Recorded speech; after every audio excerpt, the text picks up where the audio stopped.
Good afternoon of you. हमने पिछली class तक ब्रेक इवन पॉइंट का रिवीजन कर लिया था और ब्रेक इवन पॉइंट हमारे इस पूरे डिस्कशन का 13th पॉइंट था और आज हमें 14 पॉइंट से आगे रिवाइज करना शुरू करना है। और जो 14 पॉइंट अभी हम डिस्कस करेंगे उसका कनेक्शन ना कुछ हद तक ब्रेक इवन पॉइंट से ही है। तो पहले फटाफट से मुझे ये बताओ ब्रेक इवन पॉइंट में हमने क्या पढ़ा था। सर ब्रेक इवन पॉइंट वो पॉइंट था जहां पर ना तो हमें प्रॉफिट हो रहा था और ना ही हम कोई नुकसान कर रहे थे, मतलब नो प्रॉफिट नो लॉस की सिचुएशन को ब्रेक इवन पॉइंट बोलते हैं। मैंने आपसे ये भी कहा था कि ब्रेक इवन पॉइंट में जब जब बोलूं तो आपको क्या दिमाग में रखना है कि मैं सेल्स कंप्यूट करने के लिए बोल रहा हूं। मतलब ये ध्यान रखना है हमेशा कि ये एक सेल है, ये वो सेल है जहां पर हम ना तो प्रॉफिट कर रहे हैं ना लॉस कर रहे हैं। इसका मतलब प्रॉफिट हमारा क्या है, जीरो है। और प्रॉफिट जीरो कब आएगा, जब हम एग्जैक्टली उतना ही कंट्रीब्यूशन कमाएं जितनी हमारी फिक्स कॉस्ट है। फिर अब क्योंकि सेल्स पर फोकस करना है, क्योंकि ब्रेक इवन पॉइंट सेल है, तो मैंने कहा था भाई सेल तो यूनिट्स में भी निकल सकती है, सेल रुपीस में भी निकल सकती है।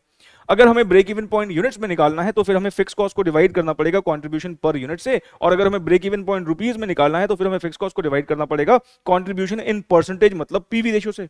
हम न्यूमरेटर में फिक्स कॉस्ट क्यों ले रहे हैं, क्योंकि हमें एग्जैक्टली फिक्स कॉस्ट जितना ही कंट्रीब्यूशन कमाना है। मैंने आपसे कहा था अगर इसको आप मन की आंखों से देखोगे ना तो आपको ये फिक्स कॉस्ट नहीं दिखेगा, आपको ये क्या दिखेगा, कंट्रीब्यूशन दिखेगा। ये आपको कंट्रीब्यूशन, क्यों कंट्रीब्यूशन दिखेगा, क्योंकि मुझे फिक्स कॉस्ट जितना ही कंट्रीब्यूशन कमाना है। फिक्स कॉस्ट से ज्यादा कंट्रीब्यूशन भी नहीं चाहिए क्योंकि फिर तो प्रॉफिट हो जाएगा, फिक्स कॉस्ट से कम कंट्रीब्यूशन भी नहीं चाहिए क्योंकि फिर नुकसान हो जाएगा। फिक्स कॉस्ट जितना ही कंट्रीब्यूशन कमाना है। अब आज जो हमारा पॉइंट है वो क्या है, आज हमारा पॉइंट है कि अब हम ऐसी सेल्स कंप्यूट करना चाहते हैं, अब वहां पर हम कुछ टारगेट प्रॉफिट भी कमाएंगे। मतलब अभी तक हम क्या कह रहे थे, प्रॉफिट नहीं चाहिए, लेकिन कब तक कोई बिजनेसमैन बिना प्रॉफिट के काम करेगा। कभी ना कभी तो भाई उसको भी प्रॉफिट के बारे में सोचना पड़ेगा, अल्टीमेटली उसको भी अपना घर चलाना है। घर वाले पूछेंगे भाई ऐसा कौन सा बिजनेस कर रहा है जो हमेशा ब्रेक इवन पॉइंट पे काम करता है। कभी ना कभी तो उसको घर में भी अपने पैसे देने पड़ेंगे, घर खर्च के लिए उसको भी पैसे चाहिए, और वो तभी पॉसिबल है जब वो प्रॉफिट कमाए।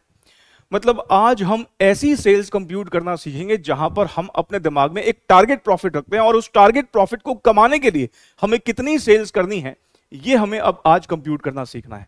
और फिर से वही बात, सेल्स तो रुपीस में भी निकल सकती है, सेल्स यूनिट्स में भी निकल सकती है। नहीं, अभी तक हमने जो ब्रेक इवन पॉइंट डिस्कस किया, हमारा जो फोकस था वो प्रॉफिट पर नहीं था, हमारा फोकस प्रॉफिट पर नहीं था। मतलब अभी तक हम क्या कर रहे थे, सिर्फ फिक्स कॉस्ट को ही रिकवर करने का सोच रहे थे। तो अगर आप ध्यान से देखें इसी फॉर्मूला के अंदर ब्रेक इवन पॉइंट का फॉर्मूला तो इनकॉर्पोरेटेड है। अब देखिए ये क्या था, fix cost divide by contribution per unit, ये क्या है, break even point in units. Fix cost divide by PV ratio, ये क्या है, break even point in rupees.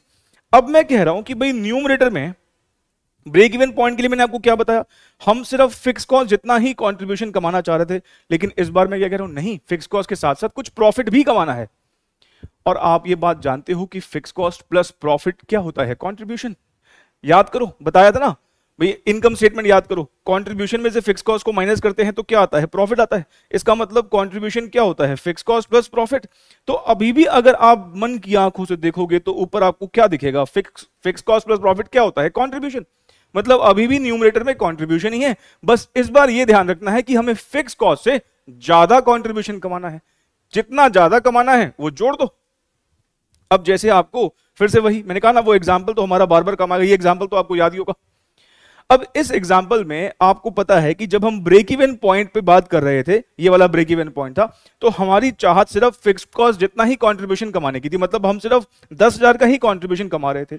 लेकिन मैं अगर आपसे अब ये बोलूं कि मुझे 10,000 नहीं, साथ में 2,000 का प्रॉफिट भी कमाना है, 10,000 की फिक्स कॉस्ट तो मुझे रिकवर करनी है, साथ में 2,000 का प्रॉफिट भी कमाना है, तो आपको कंट्रीब्यूशन कितना कमाना पड़ेगा, 12,000 का।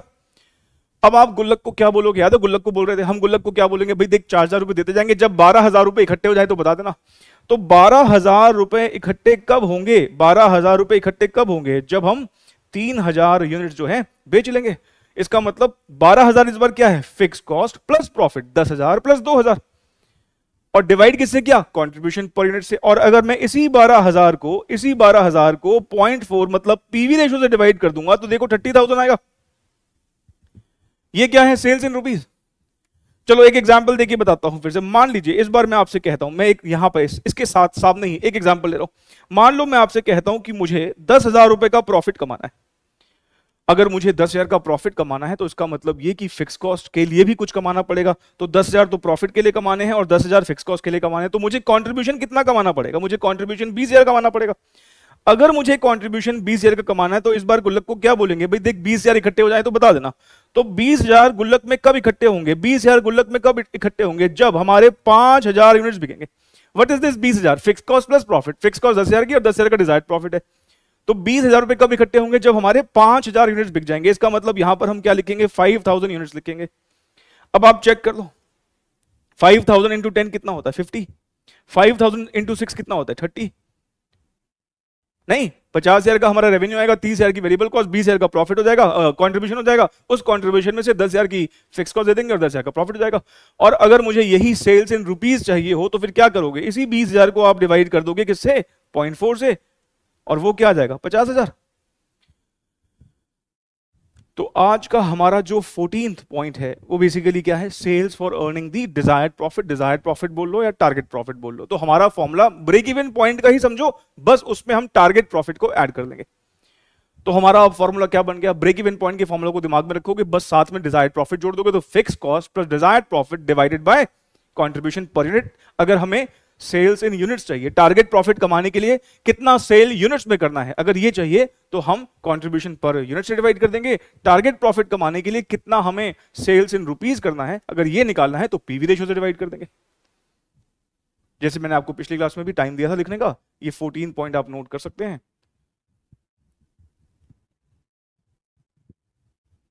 और जैसे मैंने कहा था, जो स्टूडेंट्स मुझसे ही क्लासेस ले रहे हैं रेगुलर बैच की, तो उनको तो ये नोटिंग करने की जरूरत नहीं है। और जो यूट्यूब वाले स्टूडेंट हैं वो प्लीज इसको या तो नोट कर लीजिए या फिर स्क्रीनशॉट ले लीजिए, बाद में भी आप नोट कर सकते हैं। तो आइए डिजायर्ड प्रॉफिट पर अब हम कुछ क्वेश्चंस प्रैक्टिस कर लेते हैं। पिछली क्लास तक हमने क्वेश्चन नंबर 15 तक कर लिया था, आज हमें क्वेश्चन नंबर 16 से आगे बढ़ना है। अच्छा, मेरे पास ना अभी भी कुछ बच्चों के मैसेजेस आए थे कि सर ये जो पीडीएफ है क्वेश्चंस का, ये प्लीज अगर आप शेयर कर देते।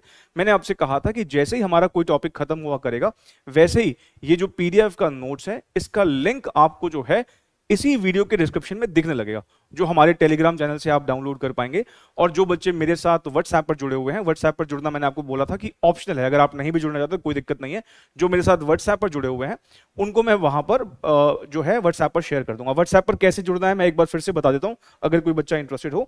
ये मेरा डायरेक्ट नंबर है, आप इस नंबर पर एक मैसेज ड्रॉप कीजिएगा, interested in fast track batch या फिर रिविजन सीरीज, CAFM जो कि आपके सब्जेक्ट का नाम है, corporate accounting and financial management, NS मतलब न्यू सिलेबस। अपना नाम लिखिएगा और अगर आप चाहें सिटी मेंशन करना ऑप्शनल है, अगर आप मेंशन कर देंगे तो मुझे पता रहेगा कि अच्छा इन सिटी से भी हमारे स्टूडेंट्स हैं, तो वो सिटी अगर आप मेंशन करना चाहे वो भी कर दीजिएगा, तो मैं आपको ब्रॉडकास्ट लिस्ट में ऐड कर दूंगा और फिर व्हाट्सएप पर मैं आपके साथ जो है नोट्स को शेयर कर दूंगा, ठीक है ना। ये व्हाट्सएप का ऑल्टरनेटिव इसलिए दिया गया है क्योंकि कई बार स्टूडेंट्स टेलीग्राम पे नहीं होते हैं, तो आप व्हाट्सएप के थ्रू भी नोट्स को डाउनलोड कर सकते हैं।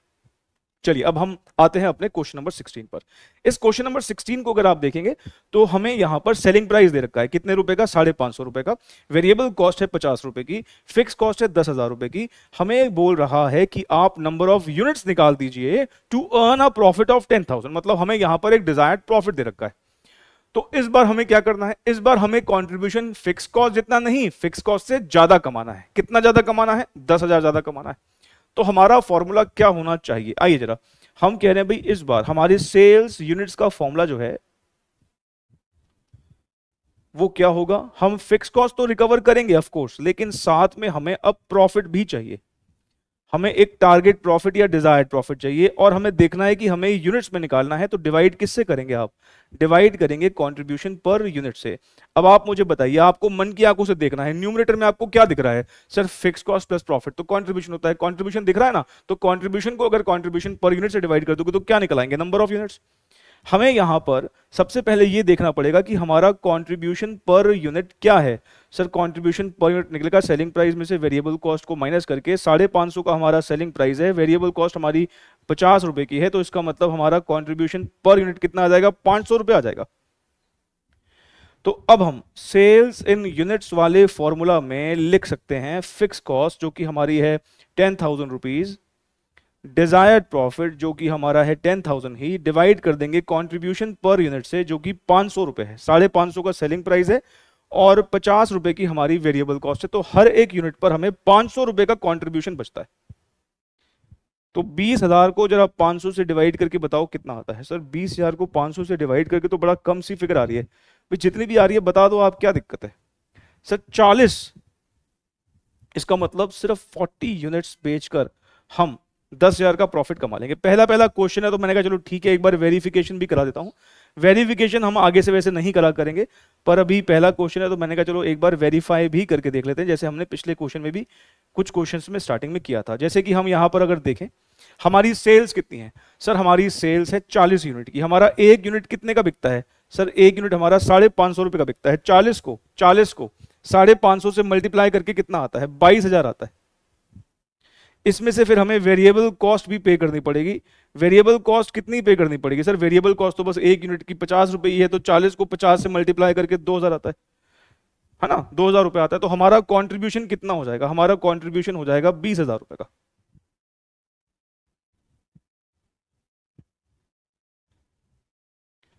और फिक्स कॉस्ट हमारी कितनी है, 10,000। देख लो ऑटोमेटिकली हमारा प्रॉफिट कितना निकल के आएगा, 10,000 का प्रॉफिट निकल के आएगा।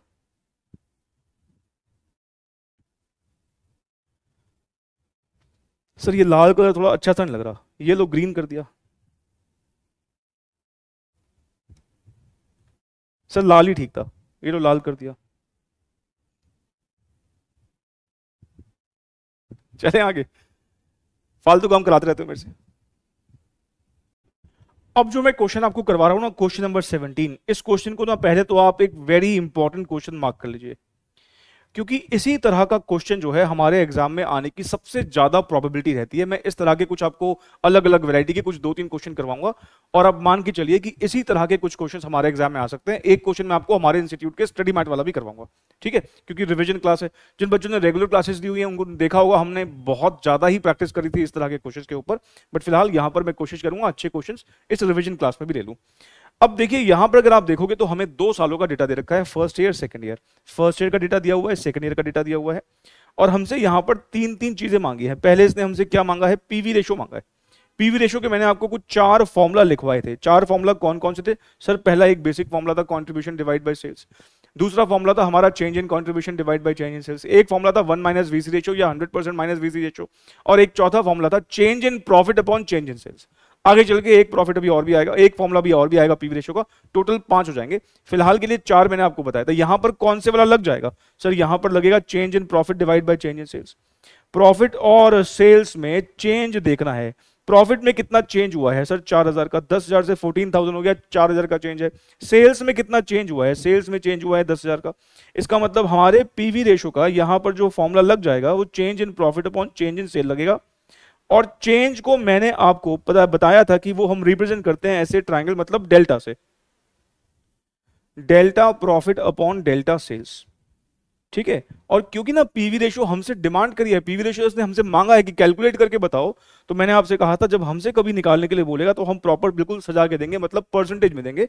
पीवी रेशियो जब मांगी जाए तो थोड़ी तमीज से दी जानी चाहिए। और पीवी रेशियो परसेंटेज, क्योंकि रेशियो ना परसेंटेज में ही शोभा देती है, मैंने आपको ये बात बताई भी थी। अब हमारा यहां पर प्रॉफिट का चेंज है 4,000, सेल्स का चेंज है 10,000 इंटू 100, तो फर्स्ट पार्ट तो हमारा हो भी गया 40%।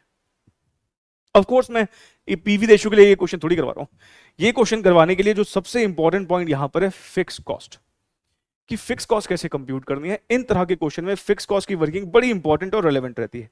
अब मैं आपको यहां पे ना फिक्स कॉस्ट, क्योंकि ये पहला क्वेश्चन है तो मैं बिल्कुल अच्छे से इसको कराना चाहूंगा, मैं फिक्स कॉस्ट आपको यहां पर कुछ तरीकों से कैलकुलेट करना सिखाऊंगा। बी पार्ट, ठीक। सबसे पहले आप इस बात को नोटिस करें कि यहां पर हमें 2 सालों का डेटा दिया हुआ है। 2 सालों का डेटा का मतलब ये हुआ कि फर्स्ट ईयर में जो हमारी फिक्स कॉस्ट होगी, बिल्कुल श्योर है, बिल्कुल क्लियर है, सेकंड ईयर में वही फिक्स कॉस्ट होगी, क्योंकि फिक्स कॉस्ट का मतलब भी फिक्स है, वो सेम ही रहती है, बदलती थोड़ी है। मतलब फर्स्ट ईयर में हमारी जो भी फिक्स कॉस्ट होगी, मुझे नहीं पता कितनी है, वो जो भी होगी वही फिक्स कॉस्ट हमारी सेम सेकंड ईयर में होगी, तभी वो फिक्स्ड है। इसका मतलब ये हुआ कि मैं चाहे फर्स्ट ईयर का डेटा यूज करूं चाहे सेकंड ईयर का डेटा यूज करूं, फिक्स कॉस्ट दोनों में से किसी भी ईयर के डेटा को यूज करके निकालूंगा तो वो सेम ही आएगी। हाँ सर बिल्कुल ठीक बात है। अब मैं यहां पर पहले आपको फर्स्ट ईयर का डेटा यूज कर फिक्स कॉस्ट कंप्यूट करके दिखा रहा हूं, बिल्कुल आसान से तरीके से। सामने प्लीज देखिएगा प्लीज।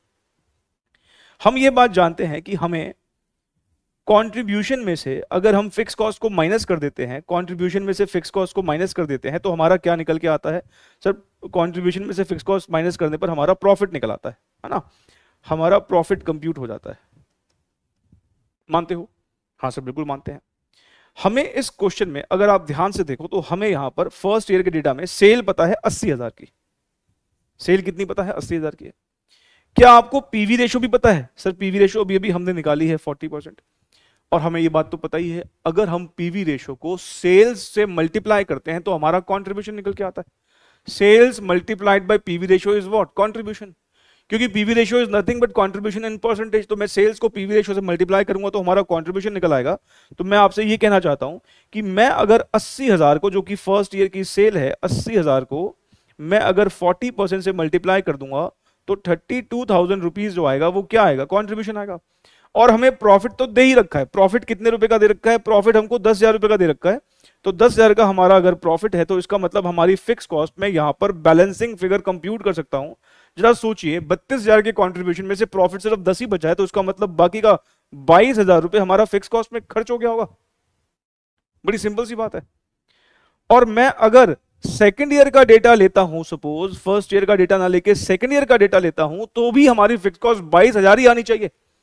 हमारी सेकेंड ईयर की सेल कितनी है? 90,000 है। सेकेंड ईयर की सेल अगर 90,000 है, 90,000 की सेल पर हमने कंट्रीब्यूशन कितना कमाया होगा? 40% का हिसाब से देखोगे तो 36,000 का कंट्रीब्यूशन होगा। 90,000 की सेल है, उसका 40% कंट्रीब्यूशन निकल आएगा 36,000। हमारा प्रॉफिट कितना है सेकंड ईयर में? 14,000 का प्रॉफिट है। 14,000 का प्रॉफिट है तो 36 में से 14 बचे, इसका मतलब 22,000 रुपए हमारा क्या है? 22,000 रुपए हमारा फिक्स कॉस्ट में खर्च हो गया होगा। Balancing figure. मैं बताना ये चाह रहा हूं कि आप दोनों में से, फर्स्ट ईयर या सेकंड ईयर, दोनों में से किसी भी साल का डेटा लेते तो आपकी फिक्स कॉस्ट जो है सेम ही आती। ये एक तरीका है फिक्स कॉस्ट को कंप्यूट करने का। ये एक तरीका है फिक्स कॉस्ट को कंप्यूट करने का। एक और तरीका भी है फिक्स कॉस्ट को कंप्यूट करने का। मैं चाहूंगा कुछ सेकंड्स आपको दे रहा हूं, वीडियो को पॉज करके अगर आप इतना पहले नोट करना चाहें तो कर लीजिए, फिर मैं आगे बढ़ूं।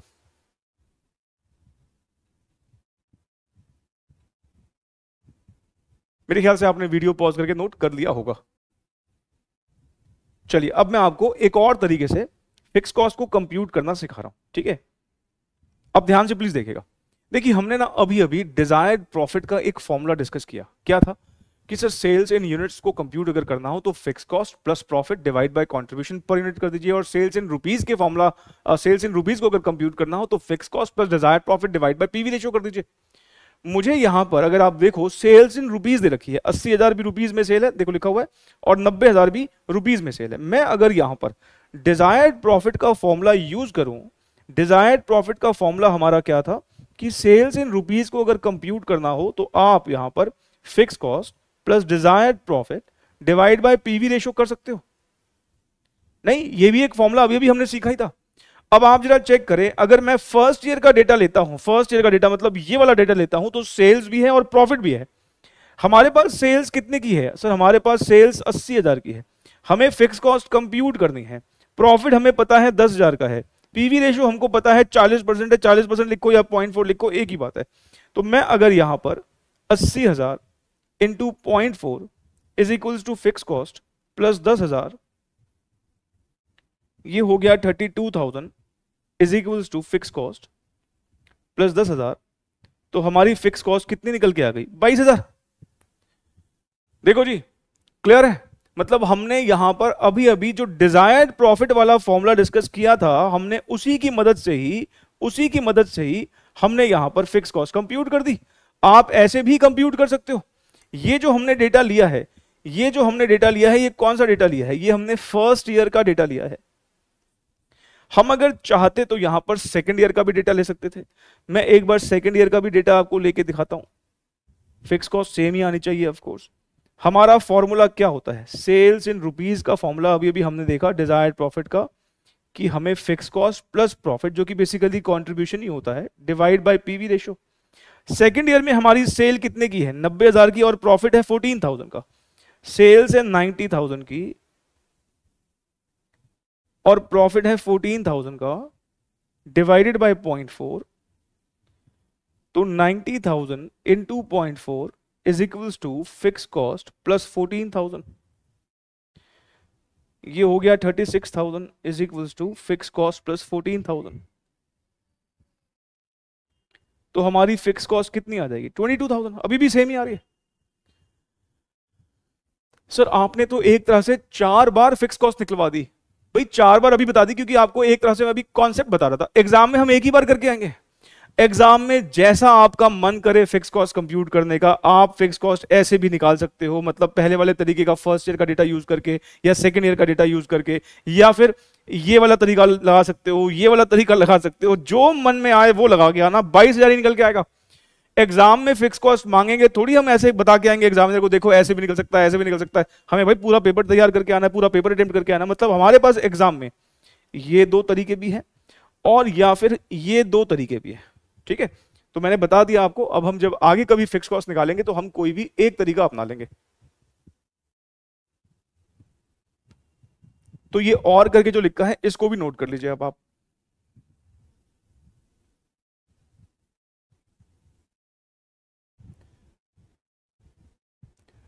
चलिए मैं ना अब आपको एक माइन्यूट पॉइंट और बताता हूं जो शायद आप खुद से ना पकड़ पाए। देखो अगर मैं ये पहले वाले तरीके की बात करूं जिसमें हमने फिक्स कॉस्ट कंप्यूट किया, आप मुझे पहले ये बताइए, क्या हम कह सकते हैं कि कंट्रीब्यूशन में से फिक्स कॉस्ट घटाते हैं तो प्रॉफिट आता है? हाँ सर बिल्कुल सही बात है। तो मैं अगर कंट्रीब्यूशन में से प्रॉफिट को घटा दूंगा तो तब फिक्स कॉस्ट आएगा। भाई कंट्रीब्यूशन से ही दोनों चीजें निकली हैं, फिक्स कॉस्ट और बचा हुआ प्रॉफिट। तो मैं अगर उसमें से कोई एक माइनस करूंगा तो दूसरा निकलेगा। तो कंट्रीब्यूशन में से प्रॉफिट घटा देंगे तो फिक्स कॉस्ट आएगा। हम 32 में से 10 को माइनस कर रहे हैं तो 22 आ रहा है कि नहीं आ रहा? 36 में से 14 को माइनस कर रहे हैं तो 22 आ रहा है कि नहीं आ रहा? दूसरा तरीका देखिए, यही तो है। दूसरे तरीके में भी आपने क्या किया, जैसे ही आप इसको यहां पर ले जाते हो, जैसे ही 0.4 को यहां ले जाते हो, तो ये 80,000 क्या है? सेल। ये 0.4 क्या है? PV ratio. तो सेल्स इंटू पीवी रेशो क्या होता है? कंट्रीब्यूशन। 32,000। मतलब यहां पे जो ये आ रहा है 90 इंटू 0.4 करके, ये क्या आता है? कंट्रीब्यूशन आता है। भाई पीवी रेशो को जब मैं यहां ले जाता हूं तो sale into PV ratio is what? Contribution. फिर कंट्रीब्यूशन में से ही हम प्रॉफिट को घटा के फिक्स कॉस्ट निकाल देते हैं। तो देखोगे ना एसेंशियली दोनों ही बातें एक ही है। बस यहां हमने थोड़ा सा जो सिंपल ट्रेडिशनल तरीका है, बिल्कुल एक चार्ट बना, टेबल बना के वैसे कर दिया, और यहां पर हमने एक इक्वेशन के तौर पे कर लिया। बात एक ही। चलिए आगे बढ़ते हैं। हमारा सी पॉइंट क्या है? Break even point in rupees निकालना है। सी पार्ट में break even point in rupees निकालना है। जगह मेरे पास यहां पर है नहीं, और कहां निकाल दूं? यही निकाल दूं क्या? आप अपने रजिस्टर्स पे ही निकालना, नीचे ही मैं यहीं पे निकाल देता हूं सी पार्ट। मेरे पास जगह नहीं है।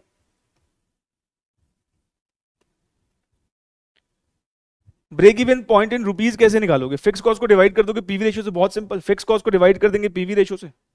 फिक्स कॉस्ट हमने कितनी निकाली है सर? 4 बार निकाली है। तो चारों को टोटल कर दूं, एक ही बार लिखेंगे 22,000।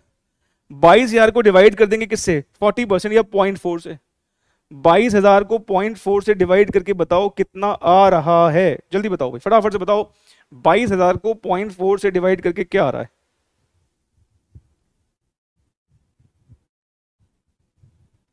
सर 55,000 आ रहा है। हाँ बस ठीक है। 55,000 का हमारा क्या हो गया? Break even point in rupees. Break even point क्या होता है ये हम ऑलरेडी पिछली क्लास में डिस्कस कर चुके हैं। क्वेश्चन नंबर 18 हमारे इंस्टीट्यूट के स्टडी मटेरियल का क्वेश्चन है, और इसलिए ये क्वेश्चन जो है ना, इसको तो आप 3 बार वेरी वेरी वेरी लगा के उसके बाद इंपॉर्टेंट लिखिए। जो बच्चे हमसे रेगुलर क्लासेस ले रहे हैं उनको पता होगा, हमने तो क्लासेस में इंस्टीट्यूट के स्टडी मैट का एक एक क्वेश्चन सॉल्व किया है। एक भी क्वेश्चन शायद हमने छोड़ा हो। हमने ऑलमोस्ट सारे ही क्वेश्चन जो है इंस्टीट्यूट के सॉल्व किए हैं अपने रेगुलर क्लासेस में। रिवीजन क्लासेस में भी ऑफ कोर्स मैं वो क्वेश्चन टेकअप करने की कोशिश करूंगा जिसकी मुझे लगता है कि आने की प्रोबेबिलिटी ज्यादा है। उसमें से एक क्वेश्चन, ये क्वेश्चन नंबर 18 है। इस क्वेश्चन में हमसे इस बार क्या क्या पूछा है आप देखोगे, बिल्कुल वैसी सी इंफॉर्मेशन है। मैंने कहा ना इस तरह के क्वेश्चन बहुत फेमस रहते हैं एग्जाम में। इसका जो पहला पार्ट है इसमें हमसे पीवी रेशियो कंप्यूट करने के लिए बोला है, और हम भी जानते हैं कि पीवी रेशियो के जितने फॉर्मूला हैं यहां पर हम जो फॉर्मूला लगा पाएंगे वो कौन से वाला लगा पाएंगे sir? Change in profit divided by change in sales into 100। Change in profit, और क्योंकि इसने पीवी रेशियो हमें कंप्यूट करने के लिए बोला है, वर्किंग नोट वगैरह होता तो हम डेसिमल भी निकाल के छोड़ सकते हैं, पर हमें अगर कंप्यूट करने के लिए बोलेगा तो फिर हम परसेंटेज में ही निकाल के बताएंगे। चलिए बताइए जी, चेंज इन प्रॉफिट कितना है सर? प्रॉफिट जो है 30 से 50,000 हो गया, इसका मतलब चेंज हमारा 20,000 का हुआ। सेल हमारी 2 लाख से 2.5 लाख हो गई, तो हमारा चेंज यहां पर 50,000 का हुआ। तो 20/50 इंटू 100,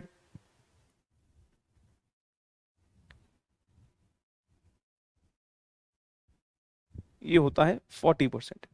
ठीक, तो हमारा ए पार्ट हो गया, इसमें कोई दिक्कत नहीं। बी पार्ट की तरफ बढ़ते हैं। ब्रेक इवन पॉइंट कंप्यूट करने के लिए बोला है। ब्रेक इवन पॉइंट का पहले आप मुझे फॉर्मूला बताइए। ब्रेक इवन पॉइंट का यहां पर हमारा फॉर्मूला जो है वो होगा fix cost divided by PV ratio. Fix cost divided by PV ratio. PV ratio तो हमने निकाल दी है, पीवी रेशो तो हमने अभी भी निकाल दी, लेकिन हमें पहले फिक्स कॉस्ट चाहिए होगी। पहले हम वैसे ही देख लेते हैं क्या हमको फिक्स कॉस्ट दे रखी है क्या। नहीं सर, फिक्स कॉस्ट नहीं दे रखी। तो फिक्स कॉस्ट निकालने का तरीका मैंने आपको अभी भी सिखाया। आप इन दोनों सालों में से किसी भी एक साल का डेटा लेंगे, किसी भी एक साल का डेटा लेंगे और उसकी मदद से हम फिक्स कॉस्ट को कंप्यूट कर लेंगे। नहीं, यही बात हमने सीखी अभी।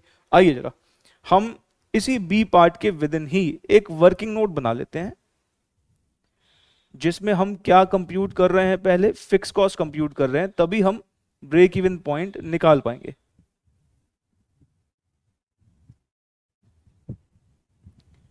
डिजायर्ड प्रॉफिट वाला ही फॉर्मूला यूज कर लूं क्या। सर कर लो, क्या दिक्कत है। तो सेल्स इन रुपीज का क्या फॉर्मूला होता है sir, fix cost plus profit divided by PV ratio, है ना, यही होता है ना। अब आप ना कोई भी डेटा यूज कर दो, मैं अब of course bar bar compute नहीं करके दिखाऊंगा, रिवीजन क्लास है वैसे भी। हम ये वाला डेटा यूज कर लेते हैं, है ना। सेल कितने रुपए की है, 2 लाख रुपए की है, और प्रॉफिट कितने का है, 30 का है। आप 2.5 लाख और 50, मतलब ये डेटा भी यूज कर सकते हो, मर्जी है आपकी। फिक्स कॉस्ट तो सेम ही निकल के आएगी, आप जो भी डेटा यूज कर लेंगे। चलिए सेल हमारी है 2 लाख रुपए की, तो मैं यहां सेल की जगह 2 लाख रुपए लिख देता हूं। फिक्स कॉस्ट तो हमें कंप्यूट ही करना है। प्रॉफिट हमारा 30,000 है। पीवी रेशो 40% है। 40% लिखो या 0.4 लिखो, एक ही बात है।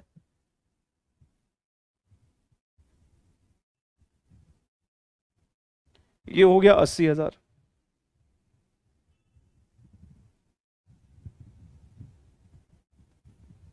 ठीक है, तो हमारी फिक्स कॉस्ट कितनी निकल के आ जाएगी, 50,000। ठीक है ना। और मैंने आपसे कहा अगर इस फॉर्मूले को भी ध्यान से देखोगे तो क्या हो रहा है, ये हमारी है सेल्स, ये हमारी है पीवी रेशो। तो सेल और पीवी रेशो को मल्टीप्लाई करके क्या आता है, कंट्रीब्यूशन। मतलब 80,000 कंट्रीब्यूशन है और 30,000 प्रॉफिट है। कंट्रीब्यूशन में से प्रॉफिट को घटा दिया तो क्या आएगा, फिक्स कॉस्ट ही आएगा ऑफ कोर्स।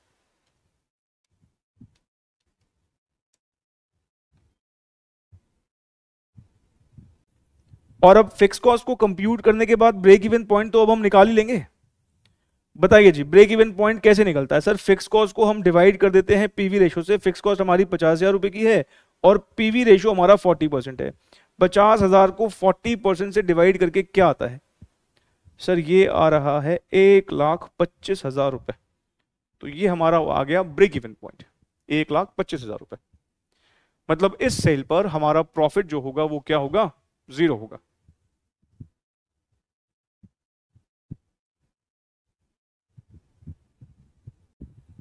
चलिए इसका नेक्स्ट पार्ट पढ़ लेते हैं। देखिए नेक्स्ट पार्ट में इसने हमसे वेरिएबल कॉस्ट मांगी है दोनों सालों की, 2005-6 की भी और 2006-7 की भी। देखिए वेरिएबल कॉस्ट कैसे निकल सकती है सर, हमें अगर अगर हमें वेरिएबल कॉस्ट रेशो मिल जाए तो सेल तो हमारे पास दोनों सालों की है ही, सेल को वेरिएबल कॉस्ट रेशो से मल्टीप्लाई कर देंगे। आपने बताया ही था कि अगर हम वेरिएबल कॉस्ट रेशो को सेल पर अप्लाई करेंगे तो वेरिएबल कॉस्ट आएगा, पीवी रेशो को सेल पर अप्लाई करेंगे तो कंट्रीब्यूशन आएगा। तो वेरिएबल कॉस्ट रेशो निकालने में क्या प्रॉब्लम है, वेरिएबल कॉस्ट रेशो निकल सकती है। कैसे, पीवी रेशो आपको पता ही है 40% की है, तो वेरिएबल कॉस्ट रेशो कितना होगा, 60%। भाई 100% में से अगर मैं पीवी रेशो को माइनस कर दूंगा, क्योंकि दोनों का सम 100% होता है, तो कोई एक पता हो दूसरी निकल जाती है। तो वीसी रेशो हम यहां पर निकाल सकते हैं और हमें पता भी है वीसी रेशो कांस्टेंट रहती है। ये बात तो हमने डे 1 प्रूव की थी। आप किसी भी लेवल पे निकाल लोगे वेरिएबल कॉस्ट रेशो क्या रहेगी, कांस्टेंट रहती है। तो हम यहां पर जो सी पार्ट है वो कैसे सॉल्व करेंगे,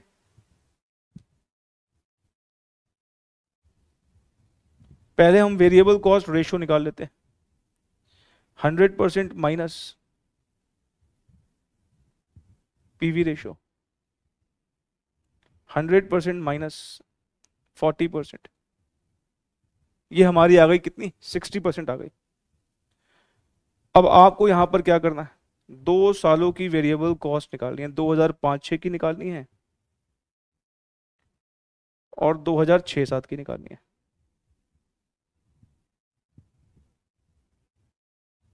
वेरिएबल कॉस्ट कैसे कंप्यूट करोगे,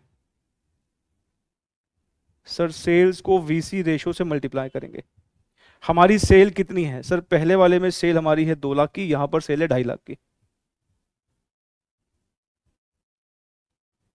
2 लाख और 2.5 लाख, तो 2 लाख का 60% कितना होगा? 1,20,000। 2.5 लाख का 60% कितना होगा? 1,50,000। तो हमारा ये सी पार्ट भी हो गया। चेक कर लो प्लीज एक बार। एक बच्चे ने कहा कि सर हमें पीवी रेशो पता थी तो हम पहले कंट्रीब्यूशन निकाल लेते। हमने कहा ये भी कर सकते थे, फिर सेल्स में से कंट्रीब्यूशन को घटा देते, वेरिएबल कॉस्ट आ जाता। जैसे सेल्स में से वीसी को घटाते हैं तो कंट्रीब्यूशन आता है। तो आप अगर वेरिएबल कॉस्ट रेशो नहीं निकालना चाहते तो पीवी रेशो आपके पास है, तो पहले आप दोनों ईयर्स का कंट्रीब्यूशन निकाल लो और सेल्स में से घटा लो, वो भी एक तरीका है करने का। चलिए अगले पार्ट की तरफ बढ़ते हैं। देखिए नेक्स्ट पार्ट में हमें बोलता है कि हमें सेल्स कंप्यूट करके देनी है इसको to earn a profit of 60,000 rupees. कह रहा हमें 60,000 का प्रॉफिट कमाने के लिए कितनी सेल्स रिक्वायर्ड है, कितनी सेल्स रिक्वायर्ड है, मतलब ये डिजायर्ड प्रॉफिट दे रखा है इसने हमको। और अभी अभी हमने देखा ही था कि डिजायर्ड प्रॉफिट के लिए सेल्स कैसे कंप्यूट होती है, क्या फॉर्मूला होता है। अभी अभी हमने फिक्स कॉस्ट निकालते वक्त वही फॉर्मूला तो यूज किया। क्या फॉर्मूला होता है? Sales in rupees is equals to fix cost plus desired profit divide by PV ratio. तो प्रॉफिट इसने आपको दे दिया 60,000 का कमाना है, फिक्स कॉस्ट अभी अभी आपने निकाली थी 50,000 रुपए की, है ना, फिक्स कॉस्ट निकाली थी, वो तो सेम ही रहेगी। तो पीवी रेशो भी आपके पास है ही, तो खत्म हो जाएगा, आराम से हो जाएगा। आओ जरा इसको भी सॉल्व कर लेते हैं। डी पार्ट,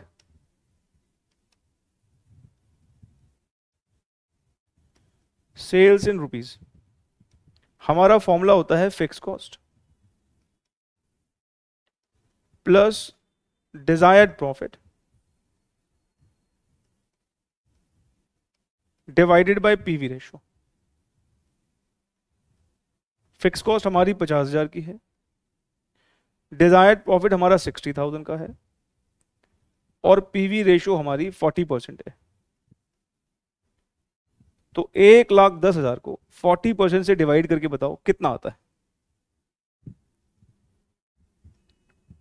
सर ये आ रहा है 2,75,000। इसका मतलब अगर हम 2,75,000 रुपए की सेल करेंगे तो हमारा कितने का प्रॉफिट होगा?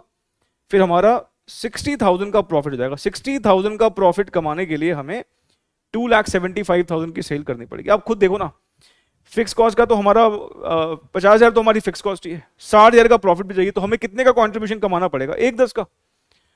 अब 1,10 को पीवी रेशो से डिवाइड करेंगे तो सेल्स इन रुपीज आएगा, कंट्रीब्यूशन पर यूनिट से डिवाइड करेंगे तो हमारे पास सेल्स इन यूनिट्स आएगा। ठीक है, और मैं आपको एक और यहां पर अगर एनालिसिस करवाऊं तो अगर आप ध्यान से देखिए ध्यान से प्लीज, हम जब 30,000 का प्रॉफिट कमाते थे तो हमारी सेल 2 लाख की होती थी। हम 50,000 का प्रॉफिट कमाने लगे तो हमारी सेल बढ़ गई। तो सोचो 50,000 के लिए हमें 2.5 लाख की सेल करनी पड़ती है, तो 60,000 का प्रॉफिट कमाना है, इससे 10,000 और ज्यादा कमाना है, तो ऑफकोर्स सेल आपको बढ़ानी पड़ेगी ना। तो सेल कितनी करनी पड़ेगी? यही हमने कंप्यूट किया है, 2,75,000 रुपीज।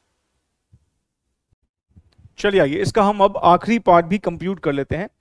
देखो आखिरी पार्ट में ना उसने हमसे पूछा है कि प्रॉफिट लॉस कंप्यूट करके बता दीजिए अगर हमारी सेल 1 लाख रुपए की हो तो।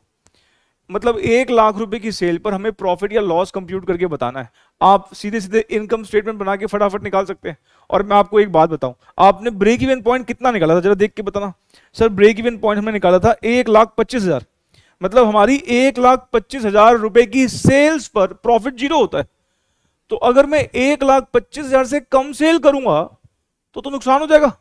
सोचो 1,25,000 की सेल करने पर प्रॉफिट 0 हो रहा था, तो यहां तो वो कितने की सेल पर आपसे प्रॉफिट मांग रहा है या लॉस मांग रहा है? 1 लाख की सेल पर। तो 1 लाख की सेल पर तो हमें पक्का पक्का पता है नुकसान ही आने वाला है, लॉस ही आएगा नहीं। आइए जरा इसको भी कर लेते हैं, ई पार्ट। तो आप इनकम स्टेटमेंट बना सकते हो, छोटी सी इनकम स्टेटमेंट। कैसे भाई? सीधे कंट्रीब्यूशन लिख सकते हो आप। कैसे कंट्रीब्यूशन लिखेंगे? सर 1 लाख रुपए की सेल है और 40% हमारा पीवी रेशो है, तो 40,000 हमारा कंट्रीब्यूशन आ जाएगा। फिक्स कॉस्ट हमारी 50,000 रुपए की है, तो यहां पर हमारा लॉस आ रहा है। 10,000 रुपए का। ठीक है, यहां पर हमारा क्या आ गया, लॉस आ गया। सर अगर हम चाहें तो क्या वो डिजायर्ड प्रॉफिट वाला फॉर्मूला भी यूज कर सकते हैं क्या? हाँ वो भी कर सकते थे आप। सेल्स इन रुपीज वाला फॉर्मूला अगर आप कंप्यूट करते तो क्या करते, fix cost plus profit divided by PV ratio.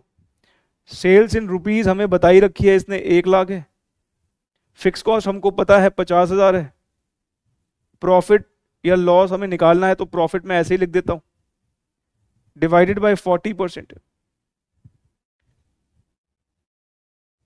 तो 1 लाख का 40% अगर हम यहां पे करते हैं 50,000 प्लस प्रॉफिट,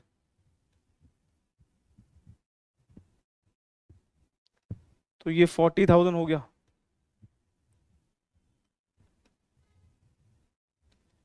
ठीक है, तो प्रॉफिट हमारा बेसिकली क्या आ गया, -10,000। और -10,000 का मतलब हम बोल सकते हैं देयरफॉर माइनस प्रॉफिट तो कुछ नहीं होता, therefore loss is equals to 10,000। ठीक है ना? तो आप दोनों में से जो तरीका ठीक लगे वैसे करके आ सकते हैं। ध्यान रखें ये क्वेश्चन हमारे इंस्टीट्यूट के स्टडी मैट का था, तो ये एक बहुत ही इंपॉर्टेंट क्वेश्चन है एग्जामिनेशन पॉइंट ऑफ व्यू से।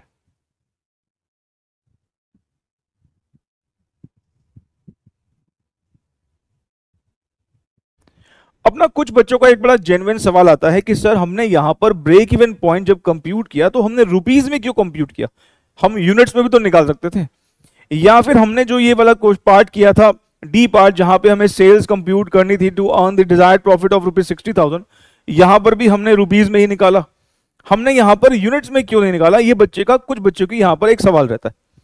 हम अगर चाहते तो यूनिट्स में यहां पर निकाल सकते थे क्योंकि हमें 1 यूनिट का डेटा दे रखा था, 10 रुपए हमें दे रखा था 1 यूनिट का सेलिंग प्राइस, पीवी रेशो आपके पास थी ही, 10 रुपए का 40% करते कंट्रीब्यूशन पर यूनिट 4 रुपए का आता, तो आप ब्रेक इवन पॉइंट यूनिट्स में भी निकाल सकते थे। और जो इसका ये डी पार्ट है जहां पर उसने सेल्स मांगी थी to earn a desired profit of 60,000, ये भी यूनिट्स में निकल सकता था। ठीक है, देखो अगर हमें क्वेश्चन क्लियर ना करे कि उसको कैसे आंसर चाहिए, फिर ना हम क्वेश्चन की इंफॉर्मेशन को एक बार देखते हैं कि क्वेश्चन ने खुद डेटा कैसे दिया हुआ है।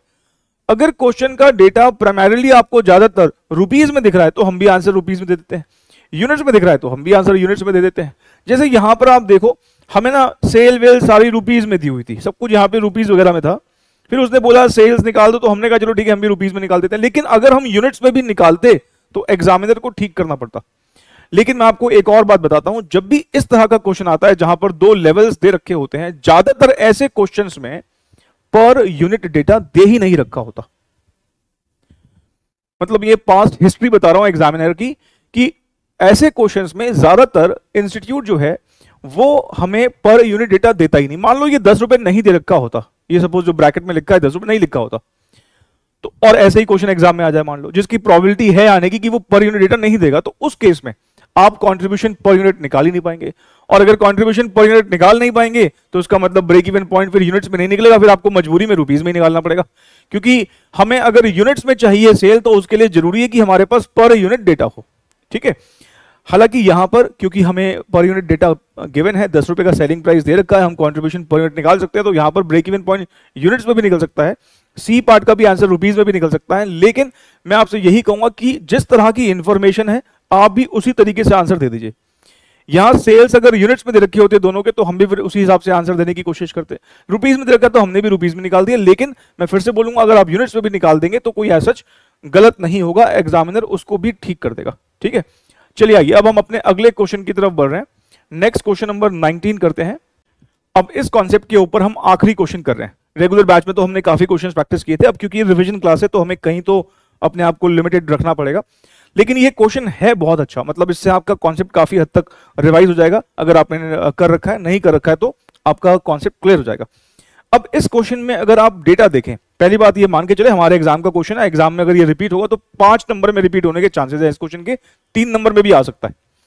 अब इस क्वेश्चन में हमें ना फर्स्ट 6 मंथ्स और लास्ट 6 मंथ्स का डेटा दे रखा है।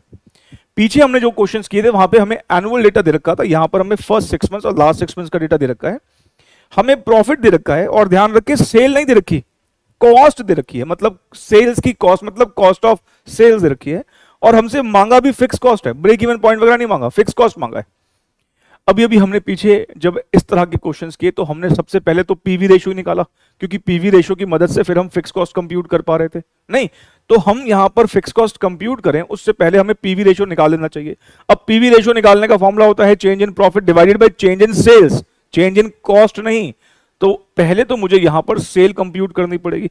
आप मुझे बताइए, जनरली हमारी जो इक्वेशन होती है सेल्स और कॉस्ट के साथ, ये मैंने क्लास 1 डिस्कस भी किया था, हम जब सेल्स में से कॉस्ट को घटाते हैं तो प्रॉफिट आता है, नहीं?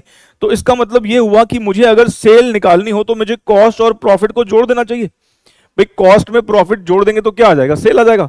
तो मुझे यहां ध्यान रखें सेल चाहिए, क्योंकि हमारे फॉर्मूला क्या है पीवी रेशियो का, change in profit divided by change in sales. तो सबसे पहले हम यहां पर पीवी रेशियो को कंप्यूट कर रहे हैं। तो आप ये मान लो कि हमारा एक वर्किंग नोट नंबर 1 बन रहा है।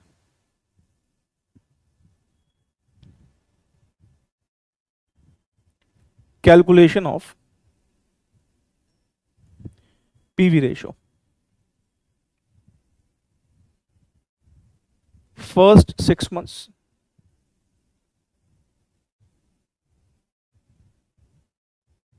लास्ट 6 months,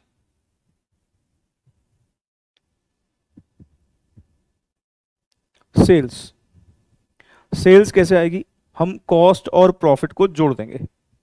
तो 70 lakhs प्लस 10 lakhs हो जाएगा 80 lakhs, 76 lakhs प्लस 14 lakhs हो जाएगा 90 lakhs। प्रॉफिट तो हमारे पास है ही,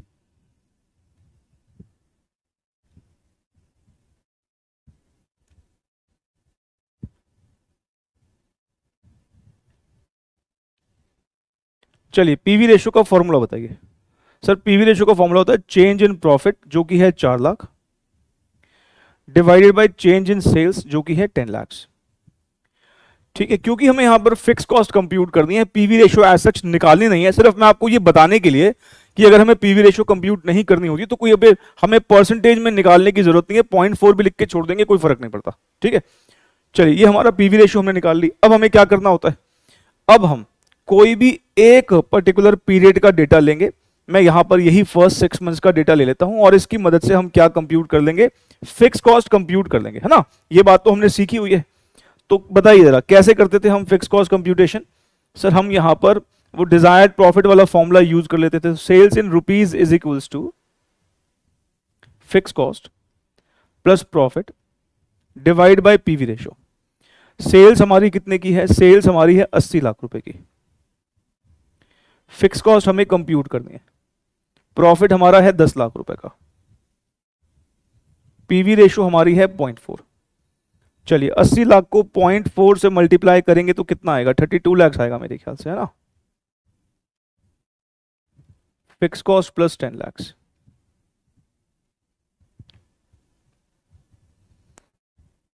$32 lakhs, fix cost plus 10 lakh, हमारी फिक्स कॉस्ट आ गई 22 lakhs की। एग्जाम में जब ये क्वेश्चन आया ना, कई सारे बच्चे इसी को फाइनल आंसर लिख के आ गए कि हमारा यही आंसर है 22 लाख रुपए, और बच्चे खुशी खुशी घर लौटे। और ये क्वेश्चन गलत कर दिया गया, मतलब ये क्वेश्चन ठीक नहीं था, ये आंसर ठीक नहीं था। मतलब क्या गड़बड़ थी इसमें, क्या गलती कर दी हमने?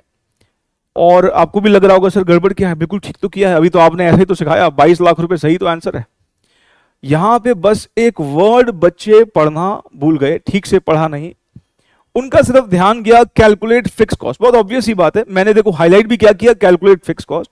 लेकिन अगर मैं इसको पूरा पढ़ूं तो क्या लिखा हुआ है, calculate fix cost for the year, calculate fix cost for the year. जो मैंने इस क्वेश्चन की शुरुआत में ही बोला कि हमें फर्स्ट 6 months और लास्ट 6 months का डेटा दिया हुआ है। आप मुझे जरा सोच के बताइए, ये जो आपने अभी अभी फिक्स कॉस्ट कंप्यूट करी है, ये जो आपने अभी अभी फिक्स कॉस्ट कंप्यूट करी है, ये आपने कौन से डेटा को यूज करके करी है? सर हमने फर्स्ट 6 months के डेटा को यूज किया है, मतलब आपने 6 महीने का डेटा लिया और आपने ये फिक्स कॉस्ट निकाल दी। सोचो अगर आपने 6 महीने का डेटा लिया है, मतलब जो आपने डेटा यूज किया है उसमें 6 महीने की सेल है, 6 महीने का प्रॉफिट है, तो आपको लगता नहीं कि जो फिक्स कॉस्ट निकल के आएगी वो भी सिर्फ 6 ही महीने की निकल के आएगी? जब मैंने डेटा 6 मंथ्स का लिया है, देखो पीछे हमने जो क्वेश्चंस किए वहां पर हमें फर्स्ट ईयर, सेकंड ईयर, 2005, 6, 2006, 7 नहीं, पीरियड 1, पीरियड 2, ऐसे हमने पीरियड 1, पीरियड 2 भी लिखा था, हमने वहां एज्यूम कर लिया एनुअल डेटा ही होगा। मतलब ये कि पिछले जो हमने क्वेश्चंस किए थे वहां पर या तो हमें एनुअल डेटा दे रखा था या हमने एज्यूम कर लिया था, लेकिन यहां तो आप एज्यूम भी नहीं कर सकते क्योंकि उसने खुद ही बोला है 6 महीने का डेटा है और फिक्स कॉस्ट उसने मुझे मांगी है पूरे साल भर की। तो ये बात समझे कि यहां पर जो हमें डेटा दे रखा है उसकी मदद से जो हमने फिक्स कॉस्ट कंप्यूट करी, क्योंकि वो डेटा 6 महीने का है तो बहुत ऑब्वियस ही बात है कि जो हमारी फिक्स कॉस्ट निकल के आएगी वो भी 6 महीने की ही निकल के आएगी। तो सर इसका मतलब अब अभी हमें करना क्या होगा? करना क्या होगा? आपको साल की फिक्स कॉस्ट चाहिए, 6 महीने की 22 लाख है तो साल की डबल होगी ना, 44 लाख। तो हम यहां पर जो फाइनल आंसर लिख के आएंगे वो कैसे लिख के आएंगे? पहले तो आप क्या करें, इसके ब्रैकेट में लिखिएगा ये 6 मंथ्स की फिक्स कॉस्ट निकल के आई है।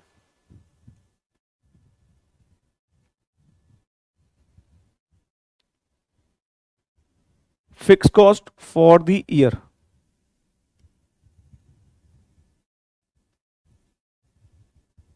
₹22 लाख 6 महीने की कॉस्ट है, तो 12 महीने की कॉस्ट कितनी होगी? डबल ही होगी ऑफ कोर्स। आप देखो ना 2 से ही तो मल्टीप्लाई कर रहे हो कहीं ना कहीं आप। This is the final answer 44 lakhs।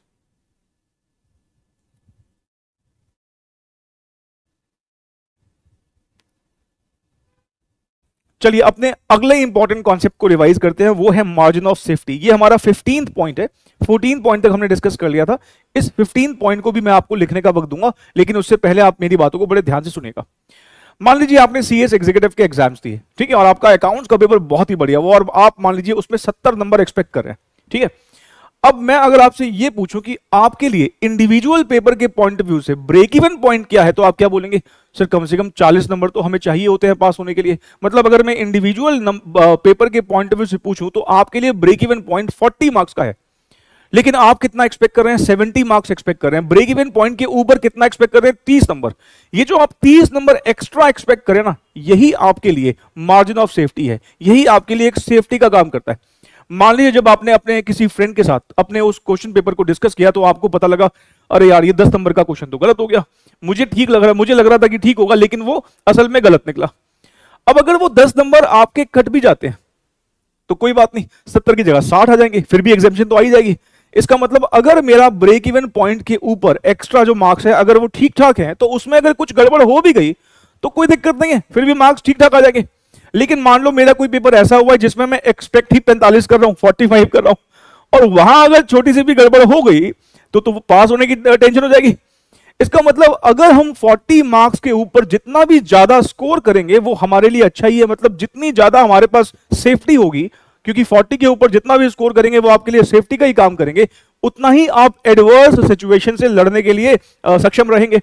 अब यही बात मैं अगर आपसे कॉर्पोरेट की दुनिया में पूछूं कि किसी बिजनेसमैन के लिए पासिंग मार्क्स क्या होते हैं? सर किसी भी बिजनेसमैन के लिए पासिंग मार्क्स उसका ब्रेक इवन पॉइंट होता है। मान लो एक बिजनेसमैन है, उसका ब्रेक इवन पॉइंट ना 8 लाख रुपए की सेल पर आता है। मतलब जब वो 8 लाख रुपए की सेल करता है तो वो ब्रेक इवन पॉइंट पर पहुंचता है। मतलब इस पॉइंट पर उसका नो प्रॉफिट नो लॉस होता है।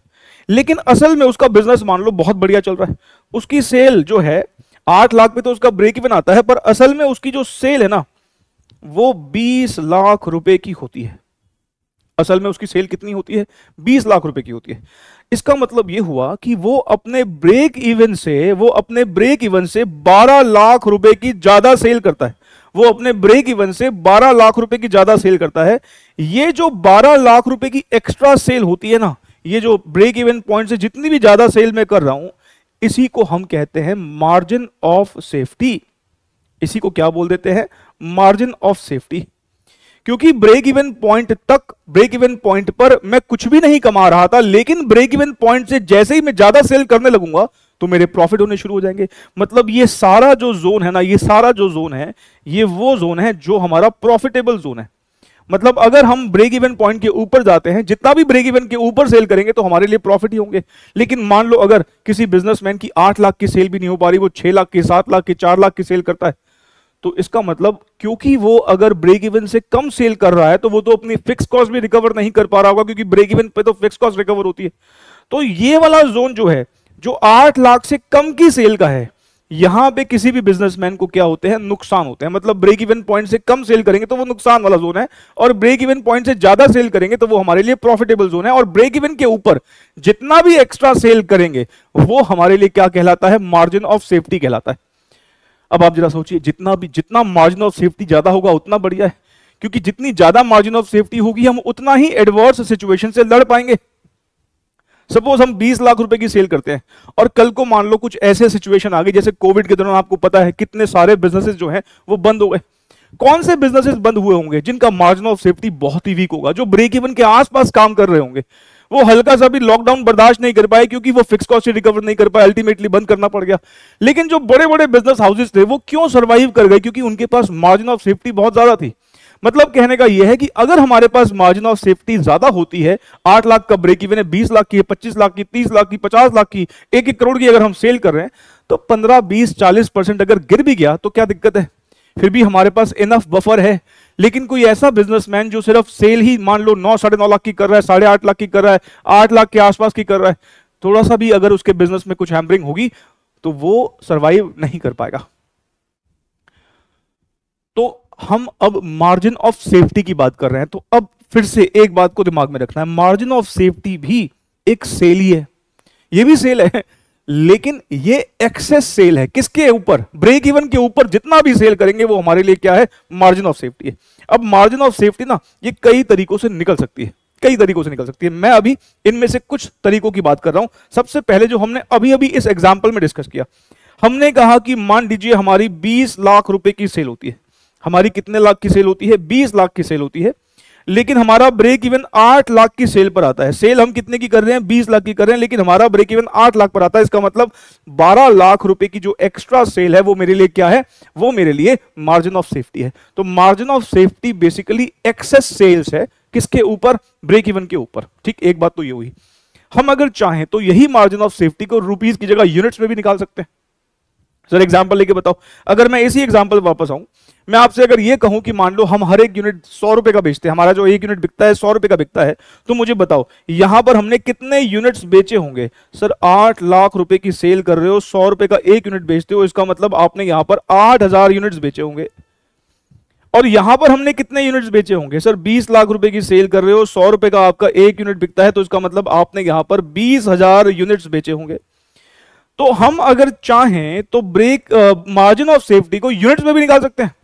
हम ब्रेक इवन पॉइंट से कितने ज्यादा यूनिट्स बेच रहे हैं, हम ब्रेक इवन पॉइंट से 12,000 ज्यादा यूनिट्स बेच रहे हैं। तो ये 12 लाख रुपए को अगर मैं 12,000 यूनिट्स बोलूं तो वो भी मार्जिन ऑफ सेफ्टी है, लेकिन वो किस में है, वो यूनिट्स में है। इसका मतलब ये हुआ कि मार्जिन ऑफ सेफ्टी जो है वो यूनिट्स में भी निकाली जा सकती है। तो मैं अगर सेल्स यूनिट्स, मतलब जो हम एक्चुअली में सेल कर रहे हैं, उसमें से ब्रेक इवन पॉइंट यूनिट्स को माइनस कर दूं तो हमारी क्या आ जाएगी, margin of safety in units आ जाएगी। अगर इस टेबल को देखोगे ना तो हमने यहां पर 3 तरीके से मार्जिन ऑफ सेफ्टी निकालना सीखना है, यूनिट्स में, रुपीस में और परसेंटेज में। फिलहाल मैंने आपके साथ अभी 2 फॉर्मूला प्यारे प्यारे डिस्कस किए। पहला, margin of safety in rupees, हमारी जो भी एक्चुअल सेल हो रही है उसमें से अगर हम ब्रेक इवन सेल को माइनस कर देंगे, that is our margin of safety. और अगर हम इसी को ही यूनिट्स में निकालना चाहें तो मार्जिन ऑफ सेफ्टी निकालने के लिए हमें हमारे एक्चुअल सेल्स यूनिट्स को, एक्चुअल सेल यूनिट्स में से ब्रेक इवन पॉइंट वाले यूनिट्स माइनस कर देने चाहिए। आप पहले इस 15 पॉइंट को नोट कर लो, फिर मैं इस पर आगे भी चर्चा करता हूं।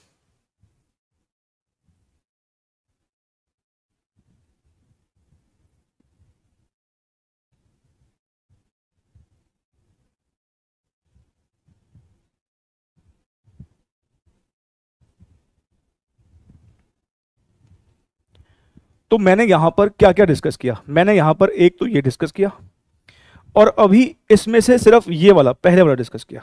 ठीक है ना, लिख अभी आप सारा लो, ऐसा नहीं कि आप सिर्फ यही दो लिखो, लिख अभी आप पूरा लो। मैं इसको अभी धीरे धीरे करके सब डिस्कस कर लूंगा आपके साथ।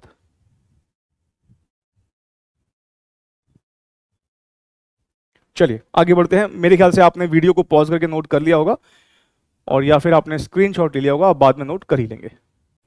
तो मार्जिन ऑफ सेफ्टी के 2 बेसिक फॉर्मूलाज क्या होते हैं, हमारी जितनी भी सेल हो रही हो उसमें से अगर हम ब्रेक इवन पॉइंट को माइनस कर देते हैं तो जो भी हमारी एक्स्ट्रा सेल होती है उसी को मार्जिन ऑफ सेफ्टी बोलते हैं। रुपीज में निकालना चाहो रुपीज में निकाल सकते हो, और यूनिट्स में निकालना चाहो तो यूनिट्स में निकाल सकते हो। अब मैं क्या कर रहा हूं, आपको ना ये जो रुपीज का एक और फॉर्मूला है, दो फॉर्मूला है रुपीज के, एक तो सिंपल वाला ही है, सेल्स में से ब्रेक इवन सेल्स को माइनस कर दो, और एक दूसरा क्या है, प्रॉफिट अपॉन पीवी रेशो।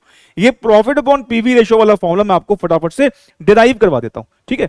अब क्योंकि ये margin of safety in rupees का दूसरा फॉर्मूला, ध्यान से प्लीज देखिएगा, हमें पता है कि मार्जिन ऑफ सेफ्टी अगर हमें रुपीज में निकालना हो तो हमें क्या करना चाहिए, हमें जो हमारी एक्चुअल सेल होती है उसमें से ब्रेक इवन सेल्स को माइनस कर देना चाहिए, ब्रेक इवन सेल्स को माइनस कर देना चाहिए।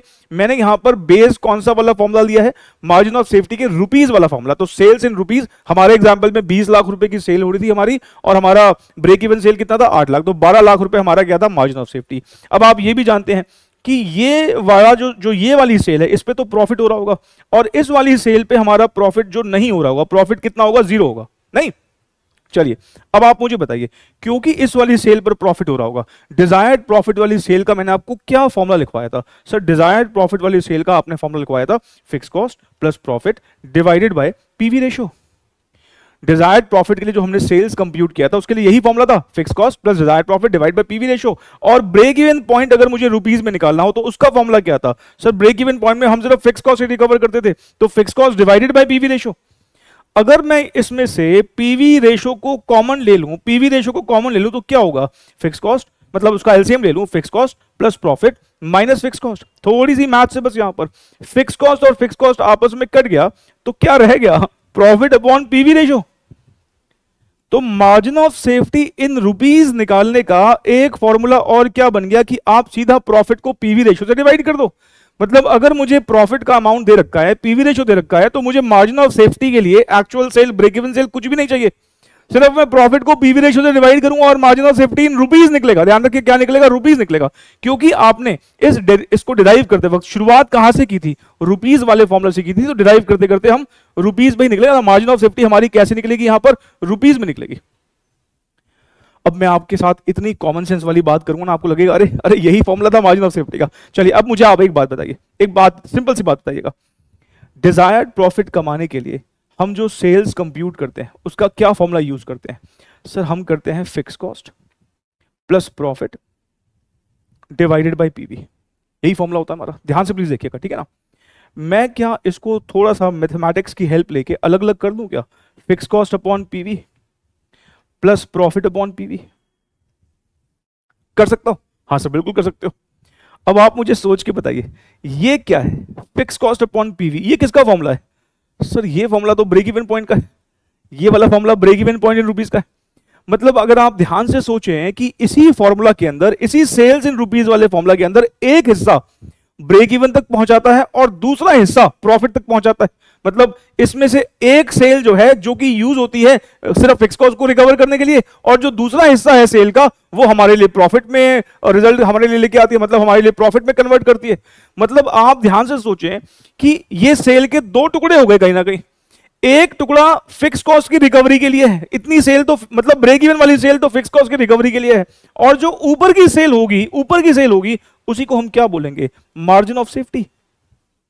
सोचिए, मतलब हमने इसी फॉर्मूला को स्प्लिट कर दिया, fix cost plus profit upon PV. तो फिक्स कॉस्ट अपॉन पीवी तो ब्रेक इवन सेल है, और प्रॉफिट अपॉन पीवी मतलब जो प्रॉफिट के लिए सेल हो रही होगी वो हमारे लिए मार्जिन ऑफ सेफ्टी है। और आप मुझे खुद सोच के बताइए, ब्रेक इवन सेल को और मार्जिन ऑफ सेफ्टी को जोड़ दें तो हमारी एक्चुअल सेल निकल के आएगी। आप जरा देखिए इसी एग्जांपल में, अगर मैं ब्रेक इवन सेल बोलूं हमारी 8 लाख है, हमारी मार्जिन ऑफ सेफ्टी 12 लाख है, तो 8 प्लस 12 20 होगा कि नहीं होगा, 8 प्लस 12 20 होगा कि नहीं होगा। तो मैं ये कह सकता हूं ना कि जो ये 20 लाख रुपए की सेल है, इसमें से 8 लाख रुपए की सेल तो फिक्स कॉस्ट को रिकवर करवाती है और 12 लाख रुपए की सेल हमारे लिए प्रॉफिट लेके आती है। तो यहीं पर डिजायर्ड प्रॉफिट के फॉर्मूला से ही अगर हम देखें तो मैं इसके दो टुकड़े कर सकता हूं, एक ब्रेक इवन के लिए है और दूसरा मार्जिन ऑफ सेफ्टी है।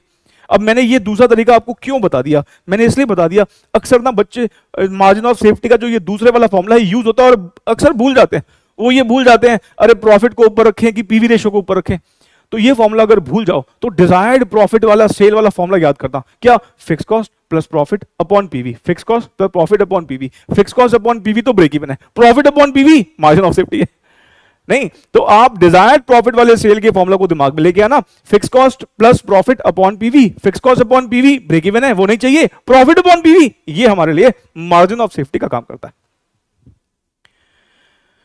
तो मैंने आपके साथ 3 फॉर्मूला डिस्कस किए, जिसमें से 2 रुपीस के लिए और एक किसके लिए, 1 यूनिट्स के लिए। तो बेसिक बात कर लो। पहले तो बेसिक तरीका, बिल्कुल बेसिक तरीका, अगर मुझे मार्जिन ऑफ सेफ्टी यूनिट्स में चाहिए तो बस सिंपल सा कॉमन सेंस लगाना है कि मैं ब्रेक इवन पॉइंट के ऊपर कितने यूनिट्स बेच रहा हूं। मैं 8000 ब्रेक इवन के लिए बेचता हूं, 20000 वैसे बेच रहा हूं, तो 12000 यूनिट्स मेरे लिए break even margin of safety हो जाएगा यूनिट्स में। और रुपीस में चाहिए हो तो जितनी ब्रेक इवन पे सेल हो रही है, जितनी एक्चुअल सेल हो रही है, देख लो कितना एक्स्ट्रा सेल कर रहे हो। और अगर मार्जिन ऑफ सेफ्टी रुपीस में निकालना है with the help of profit and PV ratio, तो क्या करना पड़ेगा, प्रॉफिट अपॉन पीवी रेशियो कर लो। मैंने आपको डिराइव भी करके दिखा दिया, यहां पर डिराइव ऐसे करके दिखा दिया। मैंने कहा भाई देखो, मार्जिन ऑफ सेफ्टी का फॉर्मूला क्या होता है, sales minus break even sales. तो डिजायर्ड सेल्स का प्रॉफिट ये होता है, ब्रेक इवन का ये होता है, तो अल्टीमेटली क्या रह गया, प्रॉफिट अपॉन पीवी। और अगर ध्यान से देखें तो मैं आपसे यही तो कह रहा हूं कि जो हमारा डिजायर्ड प्रॉफिट वाला फॉर्मूला होता है सेल्स का, उसमें से एक हिस्सा ब्रेक इवन का है और दूसरा हिस्सा मार्जिन ऑफ सेफ्टी का है। तो हमने अभी जो 3 फॉर्मुलाज मार्जिन ऑफ सेफ्टी के डिस्कस किए हैं, आइए उसके बेसिस पर देख लेते हैं कुछ एक आध क्वेश्चन जो हो सकते हैं हमसे। सबसे पहला मैं क्वेश्चन अब करवा रहा हूं मार्जिन ऑफ सेफ्टी के ऊपर, क्वेश्चन नंबर 20। इस क्वेश्चन में हमको प्रॉफिट दे रखा है 20,000 रुपीज का, ब्रेक इवन पॉइंट दे रखा है 2 लाख रुपए का, और पीवी रेशियो दे रखा है 40%। हमसे क्या मांगा है, margin of safety.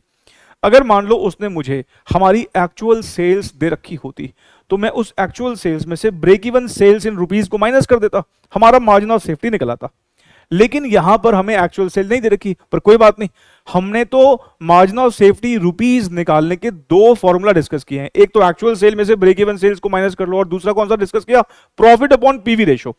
Profit upon PV ratio वाला फॉर्मूला अगर आप भूल जाओ, प्रॉफिट अपॉन पीवी रेशियो वाला फॉर्मूला अगर आप भूल जाओ, तो आपको क्या करना है, आपको डिजायर्ड प्रॉफिट वाला जो सेल्स का फॉर्मूला है वो दिमाग में लेके आओ।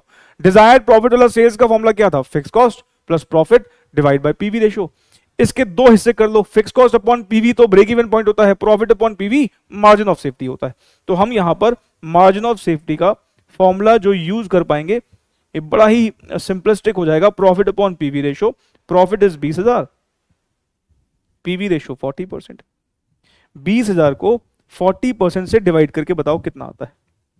सर 20,000 को 40% से डिवाइड करके आता है हमारा 50,000। बस यही आंसर है।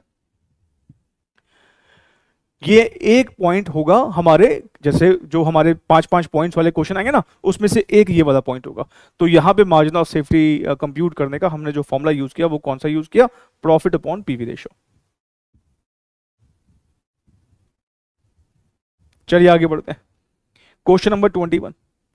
इस क्वेश्चन में हमें पीवी रेशियो दे रखा है 20% का, मार्जिन ऑफ सेफ्टी रुपीज में दे रखी है 4 लाख रुपए, और हमसे क्या मांगा है, प्रॉफिट मांगा है। तो अभी अभी हमने डिस्कस किया कि मार्जिन ऑफ सेफ्टी अगर हमें रुपीज में कंप्यूट करना होता है तो हमारा फॉर्मूला क्या होता है, हमारा फॉर्मूला होता है profit upon PV ratio. Margin of safety हमारा रुपीज में कितने रुपए है, रुपीज में है हमारा 4 लाख रुपए, और प्रॉफिट हमें निकालने के लिए बोला है। पीवी रेशियो हमें दे रखी है 20% की।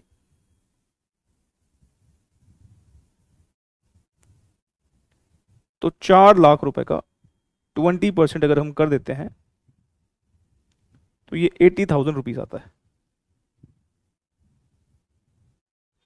ठीक है,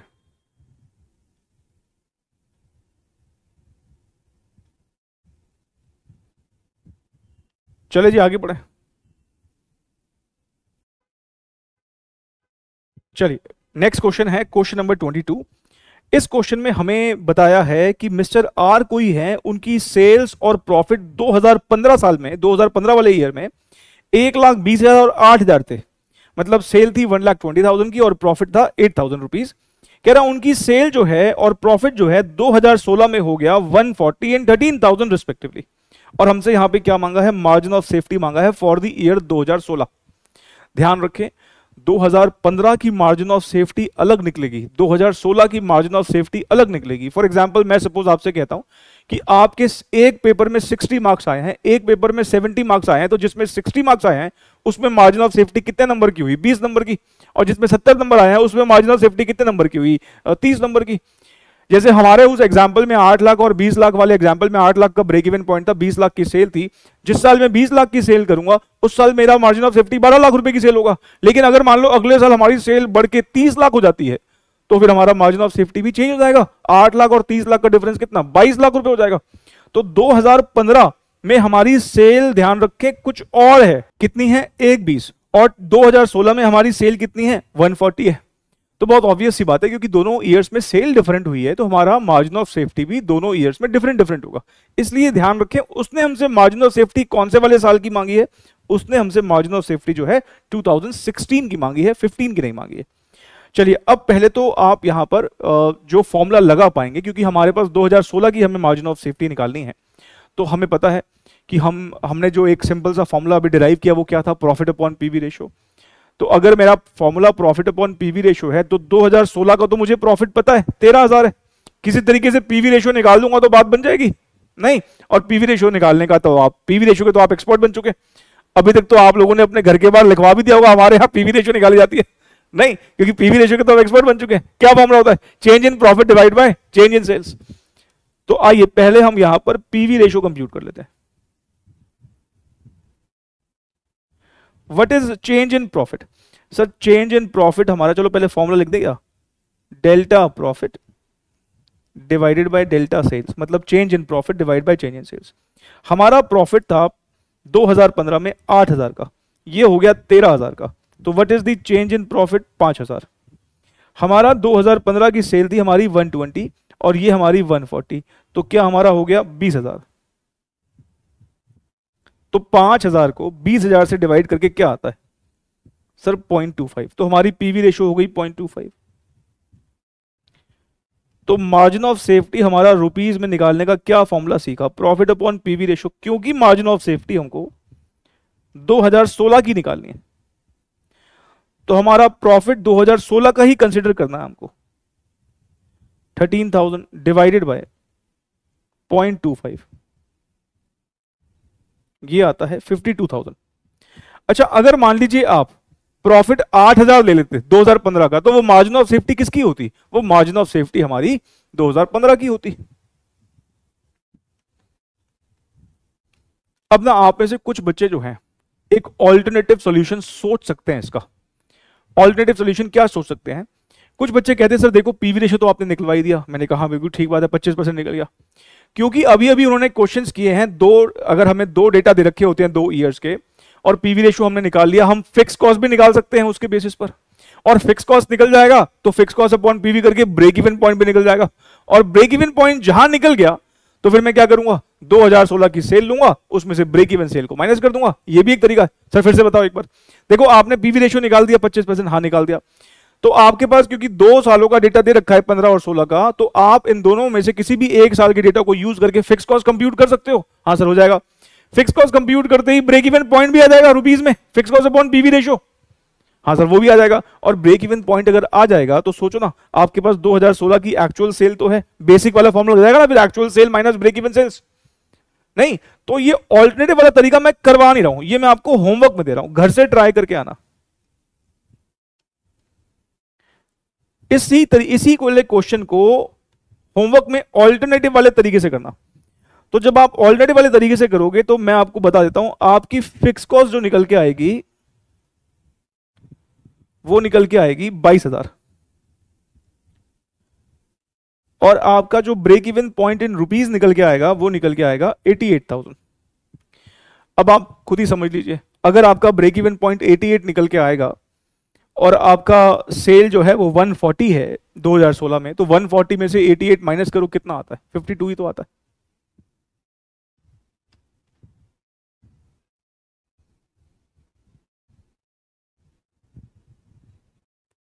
चलिए अब हम ऐसा करते हैं, इसको कंटिन्यू करेंगे अगली क्लास में, और हमारा जो मार्जिन ऑफ सेफ्टी है, मार्जिन ऑफ सेफ्टी के हमने 3 फॉर्मूलाज डिस्कस कर लिए हैं। अब हमें मार्जिन ऑफ सेफ्टी ये परसेंटेज में कैसे निकलता है इसके बारे में हम अगली क्लास में बात करेंगे। मार्जिन ऑफ सेफ्टी का हमारा ये वाला डिस्कशन जो है, ये डिस्कशन हमारा हो गया है, ठीक है ना, यूनिट्स का और रुपीस का। अब एक बच्चे ने सवाल किया था कि सर हमारा मार्जिन ऑफ सेफ्टी का रिवीजन कब खत्म हो जाएगा। देखो अगली क्लास तक हम सब्सटैंशियली इसके कॉन्सेप्ट खत्म कर लेंगे। देखो मेरा ना टारगेट क्या है मैं आपको बता देता हूँ, मैं जितना रेगुलर बैच में लेता हूँ, रेगुलर बैच में मेरी क्लासेस लगभग 350 घंटे 320 से 350 आवर्स तक जाती है। तो रिवीजन भी ना मेरी कोशिश रहती है करें तो ठीक से करें, ये भी नहीं करना कि मैं सभी कुछ करवा दूं और इतनी जल्दी जल्दी करा दूं कि लगे ना कि रिवीजन हुआ है ठीक से। मैं रिवीजन में कवरेज 100% नहीं रखता, रेगुलर बैच में तो मैं 100% क्या 150% रखता हूं। मतलब रेगुलर बैच में जितने बेस्ट पॉसिबल क्वेश्चन हो सकते हैं एग्जाम में आ सकते हैं सारे ही करते हैं। इंस्टीट्यूट के स्टडी मैट का एक एक क्वेश्चन, पिछले 10 से 15 सालों के एग्जाम क्वेश्चंस। लेकिन रिवीजन भी मैं हल्के में नहीं लेना चाहता हूं, तो मेरा जो एक रेशियो रहता है ना कि जितना हमने रेगुलर बैच में टाइम दिया है उसका 1/4 टाइम के आसपास हम रिवीजन क्लास में देने की कोशिश करते हैं। तो मेरा आप समझ लो कि रेगुलर बैच में जो ये मार्जिनल कॉस्टिंग है लगभग 20-22 घंटे में होगा, तो 1/4 या 1/3 मतलब इसी के आसपास कुछ, लगभग 1/4 मान लीजिए। तो 5 से 6 घंटे का मेरा डेडलाइन है दिमाग में कि हमें इसके रिवीजन को कंप्लीट करना है। तो ऑफ कोर्स उसमें हम 100% तो कवर नहीं कर पाएंगे, क्योंकि लेकिन जो करेंगे वो बढ़िया करेंगे। मतलब कॉन्सेप्ट फिर ऐसे करेंगे कि अगर किसी बच्चे ने सेल्फ स्टडी भी करी है उसको भी उस कॉन्सेप्ट में कॉन्फिडेंस आ जाए। तो अगली क्लास नहीं तो फिर शायद नेक्स्ट 2 क्लासेस तक हमारा जो मार्जिनल कॉस्टिंग है उसका रिवीजन खत्म हो जाएगा। ठीक है, तो मिलेंगे फिर हम नेक्स्ट क्लास में। Thank you so very much, take care, bye.